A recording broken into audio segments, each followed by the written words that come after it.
Do you know what an artist and a sniper have in common? Details. The only difference is the stakes. Mine are higher.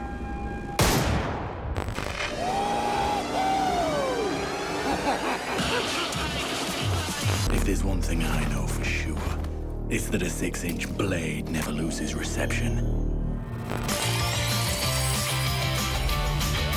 Bravo 6. Going dark. Start clear! Here's all different versions of the Beavis and Butthead kick him in the nads finishing move in Warzone.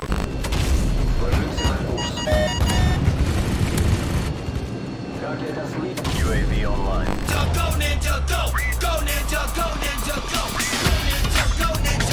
Now, you've probably seen some clips going around that, yes, Battlefield doesn't have all this crap. Playtime is over when Nikki drops in. I do what I want when I want.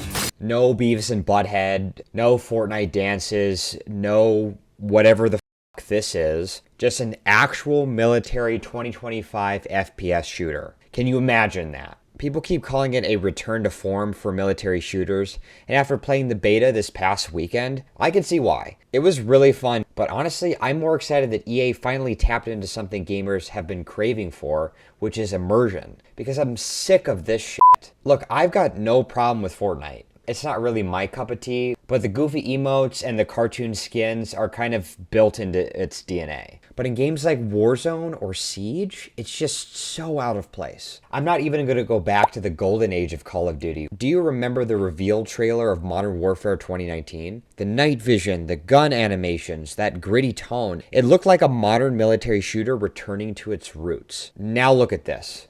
What the fuck is that? Half these skins aren't even the same art style anymore. It's a fucking clown show. We went from Stealth Night Ops to Terminator getting kicked in the nuts. A T-800 doesn't have nuts. Okay, well, maybe he does.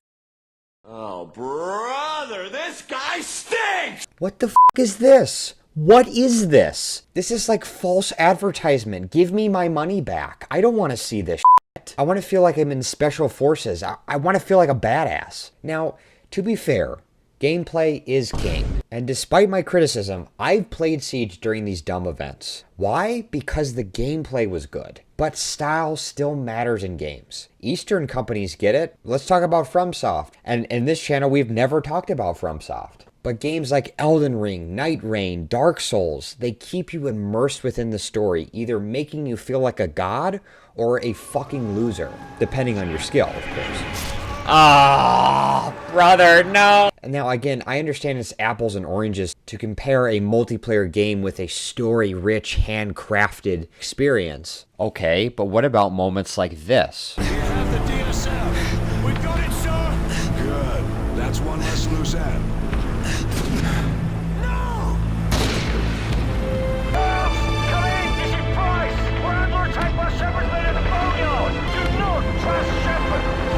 Get down! Listen, for the last time, where is the number station? But John, that was single player. Multiplayer has always been goofy. Yes, but the difference is the goofiness came from the player base, not the f***ing developers.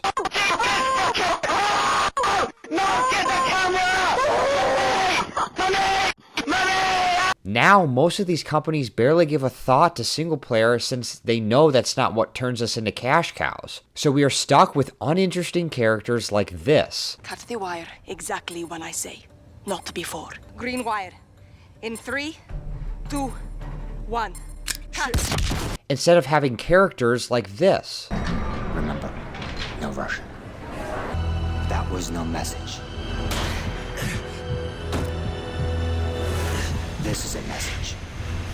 Because if you make immersive, interesting characters, and then place those characters into Warzone, people will want to play them because they enjoy that connection. And for Siege, I do not know why they stopped doing these cinematic character intros that they did for the original characters. Because the less care and thought you put into each character, the less we care. There are like 75 operators in the game. The game was much better when you had a handful of operators that were the best of their respective countries. Now it seems like anyone can be in Special Forces. Wait, wasn't she bald? And for games like COD or Siege or Battlefield, make me feel like a soldier. Focus on stuff like that instead of emotes and fancy skins from these different movies. And that's another thing. These companies are just grabbing as many IPs as they possibly can. What the hell is Paul Atreides doing in Warzone? Or Homelander? And I understand that Blizzard also has Diablo, but why is Lilith in there? It is so goofy seeing a demon slide cancel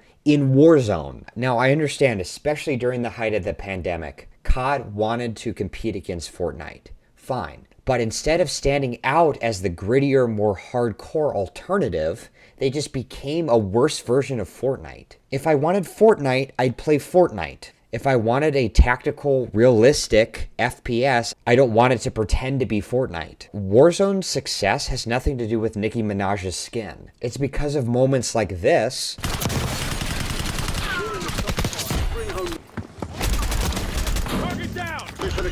Not this. This game is cool. Oh yeah.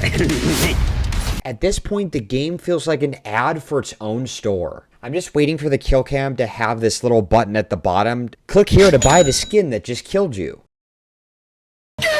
Now, some people think that EA will eventually add this junk into Battlefield, and maybe it's EA, so there's probably going to be a battle pass and there's probably going to be a store. But I think its identity, at least, is to not have this clown show. But if EA can keep this momentum, I'd be curious to see if Black Ops 7, Siege, or other shooters begin to start following suit. Because maybe, just maybe, we'll finally see an FPS game grow a pair and return to the hardcore military shooters like they're supposed to be. And that is a step in the right direction. Anyway, that's my rant. I know it's nothing like the videos that I normally do, but I'm just really passionate about games. So if you're new here, consider subscribing so you don't miss out on any other videos that I produce. Thank you so much for watching and have a good one.